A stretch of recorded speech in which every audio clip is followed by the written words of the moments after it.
డబ్బులు తీసుకుని ఎన్ని రోజులు అయింది? ఇప్పటికైనా ఇస్తావా? అరే మాయా, ఒక 2 days టైం ఇవ్వరా, ఏదోలా నీ డబ్బులు నీకు సెట్ చేసి పంపిస్తాను. అలా కాదురా, ఈసరిగా నువ్వు డబ్బులు ఇవ్వకపోతే నేను మీ ఇంటికి వస్తాను. సరే మాయా. రే అన్యా, ఏమైంది అంత టెన్షన్ పడుతున్నావు? రే నాకు ఇప్పటికే చిరాగ్గా ఉంది, విసుకంచుకు వెళ్ళి నువ్వు. 2 రోజుల్లో పంపిస్తానన్నా, ఎన్ని రోజులు పంపిస్తావో చూస్తాను. అన్నయ్య ఎవరికో డబ్బులు ఇవ్వాలనుకుంటా, నా దగ్గర ఉన్నాయి కదా, పంపించేద్దాం. అబ్బా ఇడు మళ్ళీ చేస్తున్నాడా? రే 2 రోజుల్లో పంపిస్తానన్నాను కదరా. పంపిస్తావు కదరా, థ్యాంక్స్ చెప్దామని ఫోన్ చేశాను. నేనా? సరేరా, నీకు నాకు ఇంకా బాకీ లేదు.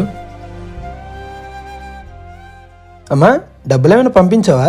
నేను పంపించలేదురా, తమ్ముడు పంపించుంటాడు. వాడికి అంత సీన్ లేదులే. అసలు తమ్ముడంటే ఎందుకు ఇష్టం ఉండదురా నీకు?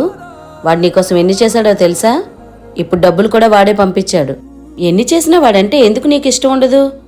కొంచెమైనా బుద్ధి ఉండాలిరా. ఛీ, సారీరా తమ్ముడు, నువ్వు నన్ను అన్నిలా చూసాగానే నిన్ను ఏ రోజు తమ్ముళ్ళలా చూడలేదు.